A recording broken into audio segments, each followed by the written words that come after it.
नमस्कार साथियों। रोज रोज diesel petrol के कीमत को बढ़ाना सरकार का यह सही कार्य नहीं माना जाएगा। इस पे सरकार को अपना विचार करना चाहिए। जिस प्रकार से रोज रोज डीजल पेट्रोल की कीमत को बढ़ाया जा रहा है, गैस सिलेंडर की कीमत को बढ़ाया जा रहा है, इससे आम जनजीवन पे बुरी तरीके से असर पड़ रहा है। चूँकि जैसे ही डीजल पेट्रोल की कीमत बढ़ती है, वैसे ही मार्केट में घरेलू जो सामग्रियाँ हैं, वो रोज़मर्रा की जो चीज़ें हैं, सब पे उसका असर पहुँचता है, ट्रांसपोर्टेशन खर्चा बढ़ जाता है।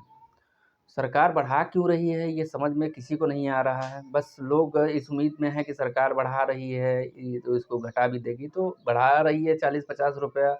हर 6 महीने के अंदर 40 रुपये के लमसम अगर डीजल पेट्रोल की कीमत में उछाल आया है और घटाने के लिए 10 रुपया अगर घटा दिया है, 5 रुपया घटा दिया है, फिर बढ़ाएगी ही।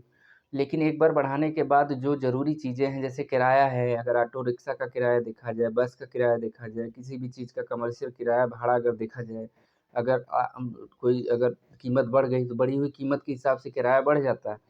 लेकिन जब उसी तेल का कीमत घटता है तो क्या किराया भी घट जाएगा? किराया कभी नहीं घटेगा। जो चीज़ जिस चीज़ का दाम बढ़ गया है, वो चीज़ बढ़ा ही रहेगा।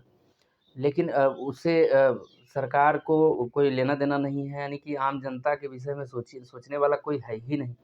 सिर्फ़ अपनी चीज़ों को देखा जा रहा है, अपने कोष को भरा जा रहा है और इससे सरकार कमा रही है, ज़बरदस्त तरीके से कमा रही है। लेकिन आम जनता को समझ में भी आना चाहिए कि ये खेल चल क्या रहा है।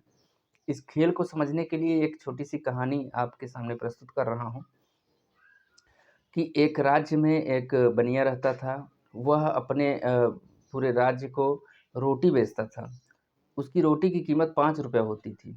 5 रुपए में 1 रोटी देता था और राजा भी खुश, सब लोग खुश थे, पूरी प्रजा को रोटी मिलती थी। बनिया को लगा कि यार रोटी की कीमत उसे 10 रुपए करना चाहिए। तो 10 रुपए की बात करने के लिए वह राजा के पास गया। राजा से कहा कि मैं अपनी रोटी की कीमत जो है 10 रुपए करना चाहता हूँ। राजा ने कहा है कि 10 रुपया क्यों करना चाहते हो? बोले मुझे रेट बढ़ाना है, चूँकि मेरा खर्चा ज़्यादा गिर रहा है, तो मैं रेट नहीं बढ़ाऊँगा तो मैं फ़ायदे में नहीं आऊँगा। तो राजा ने कहा कि ठीक है, तुम 10 रुपया ना करके तुम रोटी की कीमत 30 रुपया करो। तो बोले 30 रुपये में तो पूरी हाहाकार मच जाएगा, पूरी जनता चिल्लाने लगेगी। तो बोले भाई मैं राजा हूँ, मैं मैनेज कर लूँगा, मुझे क्या मिलेगा? तो राजा की बात सुन कर के बनिया ने रोटी की कीमत 30 रुपया कर दिया। 1 रोटी की कीमत 30 रुपया। अगले दिन से पूरे राज्य में हाहाकार मच गया। हाहाकार मच गया तो सारी जनता जो है राजा के पास गुहार लगाते हुए पहुँची कि राजा साहब देखिए अब हम कैसे खाना खाएँगे?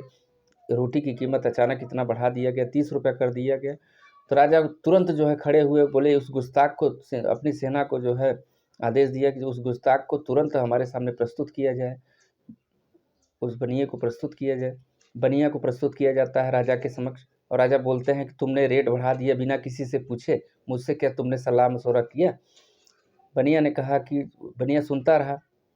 राजा ने कहा तुम्हारी सज़ा यह होगी कि आज से तुम अपनी रोटी की कीमत आधी रखोगे, यानी 30 रुपए की रोटी 15 रुपए में। बनिया भी खुश हो गया, उसका तो डबल मुनाफ़ा हो गया। सरकार भी खुश हो गई, यानी कि राजा साहब भी खुश हो गए और जनता भी जयकार राजा साहब की लगाने लगी कि राजा साहब की जय हो। इस प्रकार से यही खेल चल रहा है हमारे देश में। पहले चीज़ों को बढ़ा दिया जाता है, 40-50 रुपए बढ़ा करके 10 रुपया घटाया जाता है। उसके बाद घटने के बाद सरकार के जो समर्थक हैं, वो सरकार की जयकार करते हैं। आम जनता कहीं न कहीं पिसी गई। आम जनता को जो चीज़ 5 रुपए में मिलनी चाहिए थी, वो चीज़ उसे 15 रुपए में मिल रही है। इसी से समझिए कि यह पूरा खेल चल रहा है। इस कहानी के माध्यम से मैं इतना ही समझाना चाहता हूँ, सरकार क्यों बढ़ा रही है डीज़ल पेट्रोल की कीमत, गैस सिलेंडर की कीमत? नहीं बढ़ाना चाहिए। इस तरह से बढ़ाते जाना और कहना कि हम घाटे में हैं, हम घाटे में हैं, तो क्या जनता फ़ायदे में है? जनता भी तो घाटे में ही है। बहुत-बहुत धन्यवाद। मैं पीयूष तिवारी मिर्ज़ापुर ज़िले से, आपका भाई, आपका सेवक।